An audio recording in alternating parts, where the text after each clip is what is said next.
आप होली की अग्नि में डाल दे चुपके से एक चीज।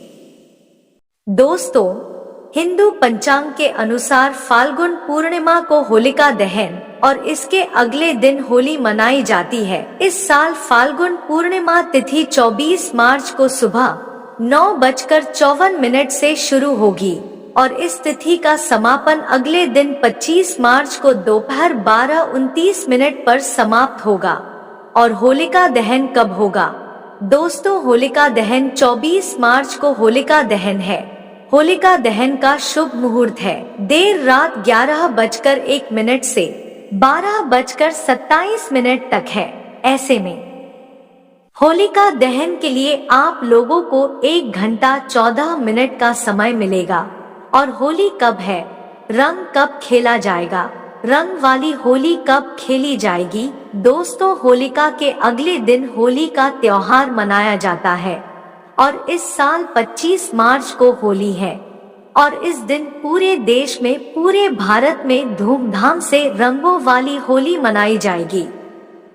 किंतु दोस्तों, इस साल होली का त्योहार 25 मार्च को है, लेकिन इस बार होली के रंग में भंग पड़ने वाली है, क्योंकि इसी दिन साल 2024 का पहला चंद्र ग्रहण भी लगने जा रहा है। वैसे तो ग्रहण एकमात्र खगोलीय घटना है, लेकिन इसे धार्मिक शास्त्रों में शुभ नहीं माना जाता है। कहा जाता है कि ग्रहण के दौरान कई प्रकार की नकारात्मक ऊर्जा निकलती है, जिसका प्रभाव संपूर्ण ब्रह्मांड पर पड़ता है।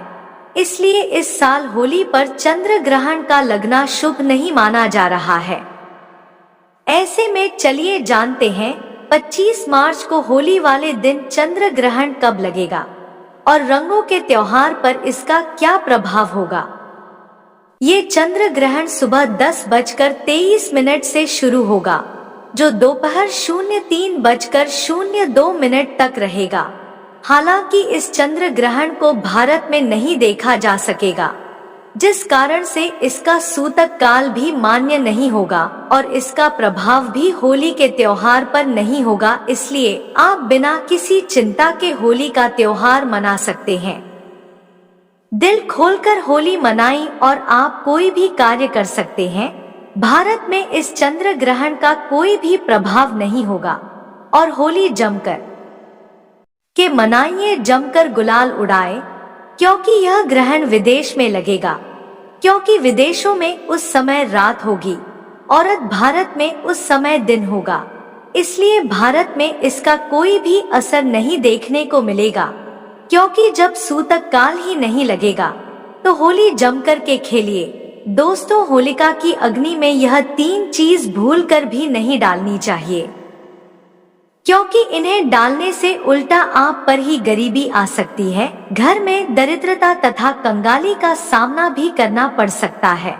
और होली के दिन ऐसी पूजा भी कभी नहीं करनी चाहिए, क्योंकि होली का त्योहार बुराई पर अच्छाई की जीत का प्रतीक माना गया है। होली का महापर्व खुशियों और रंगों से भरा हुआ होता है। होली की रात को देविया शक्तियों की रात भी कहा जाता है और इस दिन सारी आसुरी शक्तियों का नाश होता है और देविया शक्तियों का उद्गम होता है। दरिद्रता का नाश करने का और जीवन में चल रही परेशानियों को मिटाने का, जितने भी दुख और तकलीफ तमाम कासन से छुटकारा पाने का सबसे अच्छा दिन माना जाता है। और शास्त्रों में होली की रात को सिद्ध की रात भी कहा गया है, क्योंकि इस दिन नकारात्मक और सकारात्मक ऊर्जा दोनों ही बहुत ज्यादा सक्रिय रहती है। इसीलिए लोग सदियों से सिद्धियां हासिल करने के लिए इस दिन उपाय करते आए हैं। दोस्तों, होली की रात में जो भी साधना की जाती है, वह साधना बहुत ही कारगर सिद्ध होती है। और दोस्तों, वही उपाय आज हम आपको बताएंगे, कुछ ऐसे उपाय जिनसे कि आप खुशियां पाओगे और अपने तमाम तरीके के दुख, दर्द और कष्ट सभी को मिटा पाओगे और अपने जीवन में खुशहाली लाओगे। दोस्तों, हिंदू शास्त्रों के अनुसार होलिका दहन पर होली की अग्नि में टूटा हुआ गन्ना अर्पित नहीं करना चाहिए और होलिका में खराब गन्ना भी अर्पित नहीं करना चाहिए। ऐसा करने से आपको होली मैया का श्राप भी लग सकता है। पूजा पाठ में इस्तेमाल नहीं किया जाता है। ऐसा करने से आपके घर में गरीबी भी आ सकती है। शास्त्रों में यहाँ भी कहा गया है कि जब होलिका दहन होता है तब होली की अग्नि में पवित्र चीज ही डालनी चाहिए। जब आप अग्नि में गन्ना डालें तो गन्ने के ऊपर कुछ हरे भरे पत्ते होने चाहिए, क्योंकि पूजा में अधूरी चीजों का प्रयोग नहीं किया जाता है। क्योंकि अगर हम कोई चीज अधूरी उसे करते हैं तो हमें फल भी अधूरा ही मिलता है। इसीलिए दोस्तों, साबुत गन्ना ही अर्पित करें। गन्ने की संख्या 2, 5 या फिर 7 होनी चाहिए, यानी कि विषम संख्या में होनी चाहिए। दोस्तों, होली की अग्नि में पानी वाला नारियल भी नहीं चढ़ाना चाहिए। ऐसा करने से आप पाप के भागीदारी भी बन सकते हैं, क्योंकि होली की अग्नि में हमेशा ही सूखा नारियल अर्पित करना चाहिए। और दोस्तों, पानी वाला नारियल अग्नि में बिल्कुल भी नहीं डालना चाहिए।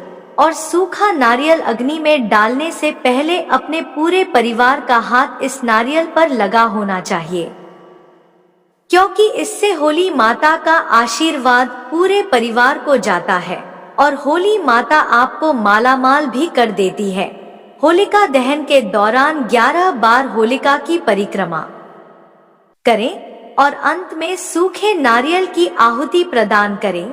इसके अलावा आप होलिका दहन स्थल पर पान, नारियल और सुपारी अर्पित कर सकते हैं। ऐसा करने से धन समृद्धि की प्राप्ति होती है और आर्थिक समस्याएं दूर हो जाती हैं। ज्योतिष शास्त्र में बताया गया है कि एक काले कपड़े में काला तिल, 50 ग्राम सरसों, 7 सुपारी और काली मिट्टी भर लें और उसकी पोटली बना लें। इसके बाद इस पोटली को अपने सिर पर कम से कम 7 बार घुमाएं और फिर होलिका की परिक्रमा करने के बाद उसे अग्नि में अर्पित कर दें। ऐसा करने से जीवन में आ रही आर्थिक समस्याएं दूर हो जाती हैं और सुख समृद्धि की प्राप्ति होती है। होलिका दहन के दिन माता लक्ष्मी की पूजा को शुभ माना जाता है, इसलिए इस दिन श्रीयंत्र और माता लक्ष्मी की पूजा अवश्य करें। साथ ही उन्हें खीर का भोग लगाएं। हो सके तो होलिका दहन के समय यदि घर पर गुजिया बनी हो तो कम से कम 8 गुजिया को लेकर होलिका में अर्पित कर दें। ऐसा करने से सभी मनोकामनाएं पूर्ण हो जाती हैं। गोबर के कंडे होलिका दहन के लिए गोबर के कंडे के लगते हैं, जो होली के डांडा के आसपास जमाए जाते हैं। इसी के साथ साथ कंडों के बीच में छेद करके उसमें सूत या मूंज का धागा पिरोकर उसे होली में सजाया जाता है, जिसे भरभोलिया कहते हैं। होलिका दहन के पहले इसे भाइयों के ऊपर से वार कर होली की अग्नि में जलाने से भाई के ऊपर आया संकट हटा जाता है। गाँवों कंडे भी जमा करके रखे जाते हैं। गेहूं की बाली होली के दौरान गेहूं की फसल पक जाती है। यही कारण है कि गांवों में होली के अवसर पर फसल और पशु पूजा होती है। होलिका पूजन के लिए गेहूं की बाली की आवश्यकता होती है, जिसे होला भी कहते हैं। नए अनाज को होली की अग्नि में अर्पित करने की परंपरा है। नई फसल को सबसे पहले अग्नि के माध्यम से देवताओं को अर्पित करते हैं। गोमती चक्र, कौड़ियाँ और बताशे जलती होली में स्वयं पर से उतारकर डालने से भी जीवन की हर बाधा स्वाहा हो जाती है। खील बताशे माता लक्ष्मी को बताशे प्रिय है।